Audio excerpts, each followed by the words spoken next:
Eu volto a reafirmar. Se a Previdência fosse para alinhar com a vida do pobre, tenha certeza que automaticamente não haveria tanta barreira para se aprovar. Há muito discurso demagogo. Por que não se aprova de imediato? Por exemplo, nós temos grandes aposentadorias. Vou citar novamente o exemplo de um Sarney. Tem aposentadoria de presidente, de senador da República e também de governador do Maranhão. Cada uma de R$ 30.000. Com a nova reforma, ele vai ficar só com uma aposentadoria. E olha só, a aposentadoria de político vai ficar dentro do limite do teto do INSS, que é R$ 5.800. Essa é a razão de que se não se aprova. E o PT é contra. Tudo que o PT for contra nesse contexto é bom para o país. Da mesma forma, ele não faz oposição por questão ideológica, mas sim por questão de poder, por birra. Certo? Então, nesse emaranhado de jogo de interesse, não seria só o PT o entrave. É porque se Bolsonaro conseguir aprovar a reforma da Previdência, olha só o que disse um político pensante. Está aqui numa coluna de Lauro Jardim. Reforma da Previdência. Alguns parlamentares de grande influência no Congresso têm dito reservadamente que aprovar uma reforma da Previdência que dê uma economia de 1 trilhão, como proposta pelo governo, seria tornar Jair Bolsonaro invencível em 2022, dada a quantidade de investimentos que jorraria no Brasil. Por isso, estrategicamente, avaliam que passar uma reforma entre 500 bilhões e 600 bilhões seria mais adequado. Então, a preocupação nesse caso é pelo jogo de poder, certo? Então, nesses últimos dias, são 100 dias de governo, e a mídia preocupada porque não está mordendo o dinheiro do governo, certo? Não mostra a parte positiva. A briga, na verdade, até o presente momento, é por poder, pelo dinheiro do povo. É um vício centenário que nós temos no Brasil. O que Bolsonaro fez em 100 dias de governo? Cortou 17 ministérios, gerando economia aos cofres públicos. Nenhum de seus ministros por indicação política para barganhar dividendos políticos. Abriu a caixa preta do BNDES, que devolveu ao Tesouro 316 bilhões roubados pela quadrilha do PT. Cortou 2,5 bilhões de verba de patrocínio para a Globo e outras empresas televisivas. Ele criou canal oficial no YouTube de graça. Cortou 21 mil cargos comissionados, aqueles parasitas que criaram, incompetente para roer e comer o dinheiro do governo, certo? Desbaratou a quadrilha que usava índios para a criação de milhões de criptomoedas. Descobriu aviões do SUS que estavam sendo utilizados para transportar cocaína. Cortou a obrigação do trabalhador de pagar o imposto sindical. Está aí as ratazanas e os ratazões que mamam, que é os trabalhadores que não trabalham, preocupado porque é contra o governo neste momento. É importante a gente mostrar isso aqui para o povo da nossa imensa Bahia. Criou a PEC da Previdência para cortar privilégio de político, militar e funcionário público. Agora quem ganha mais tem que pagar mais, quem ganha menos paga menos. Gerou um saldo positivo nas contas do governo de 30 bilhões em apenas 3 meses.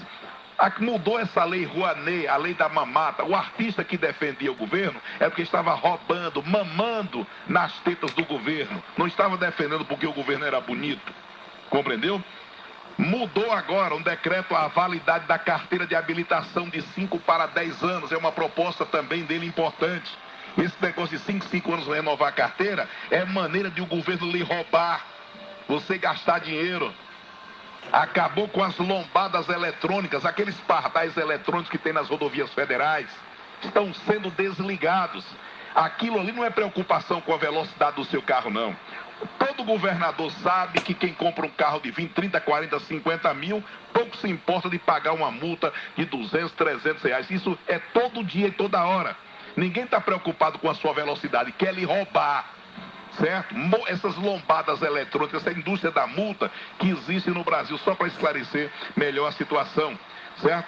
Desvendou fraudes do Bolsa Família, onde beneficiários, até mortos e empresários recebiam dinheiro. Bolsonaro acabou de anunciar agora o 13º salário o 13º do Bolsa Família. Agora, no final do ano, as famílias vão receber. E olha que essa gangue, essa quadrilha, quando estava no poder, em campanha política, dizia que Bolsonaro ia acabar com o projeto social. Por que está dando? Porque cortou o dinheiro da vagabundagem, o dinheiro da roubalheira. É por isso que esses ratos de ONG estão se esperneando, porque a teta secou. Compreendeu? Esses parasitas não brigam pelo Brasil, eles brigam por poder, por dinheiro. E aos poucos as pessoas que convivem com essa gente estão mostrando as vísceras da podridão, do enriquecimento ilícito com que eles vivem camuflados, dando uma de coitados. Outras questões que eu quero lembrar: saldo positivo de 30 bilhões nas contas públicas, cancelou um jantar de 290 mil do IBAMA e exonerou a responsável, certo? Colocou o BNDES para devolver bilhões aos cofres públicos, acabou com o horário de verão. Não vai ter horário de verão aqui não, que a economia é pífia. Criou o centro de pesquisa para resolver problemas da seca do Nordeste. Na verdade, nunca houve uma preocupação com o nordestino, certo? A indústria da seca é uma maneira de garantir esse gado. Eu digo, é como ele trata o povo, o eleitorado fiel. Vou tratar também da questão do sisal, que novamente é mais uma promessa requentada quando se trata dessa questão. Flexibilizou a posse de arma. 211 mil vagas de emprego foram criadas em 2 meses.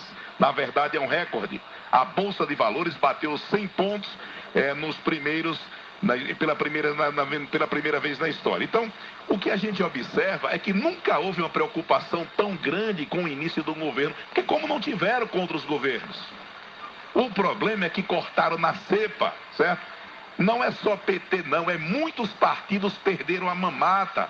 Eram os moldes operantes de década que esse país sempre viveu. E aos poucos a população está entendendo. E olha que o povo foi para a rua contra o STF. Quem apoia o governo é o povo. É quem está entendendo a necessidade de uma mudança na política desse país. É o parasitismo que existe na esfera federal, estadual e também municipal.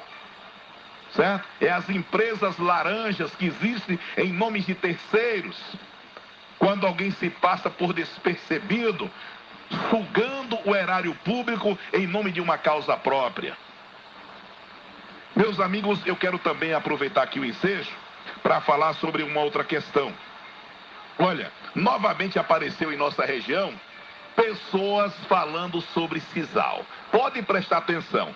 Reuniram, arrebanharam um time, né? Vamos falar sobre sisal. Que sisal? Rapaz, parece uma malandragem. Isso é uma descaração. É muita cara de pau. Toda véspera de eleição, tanto estadual como municipal, esses caras de pau do governo da Bahia voltam a falar em revitalização da lavoura do sisal. Há 2 anos da eleição, um ano atrás, estiveram aí em Valente, reunindo, arrebanhando o gado deles, falando de sisal. O que foi que aconteceu de melhoria? Nada. Novamente reúne o gado deles, certo? Prende essa boiada de ignorante para falar de sisal novamente. Nada. Lembra dos 200 motores que chegaram, que botaram no meio da rua, dizendo que ia revolucionar o desfibramento do sisal? Sumiu os motores. Usaram para outras finalidades. Então, fique atento a essa questão, como se o povo da região do sisal fossem bestas. Ou eles acreditam na ingenuidade do povo. Eu só estou fazendo aqui um lembrete por conta dessa situação que nós estamos vivendo neste momento. Então, é bom lembrar e ficar atento a essa questão. Genivaldo Ratzal.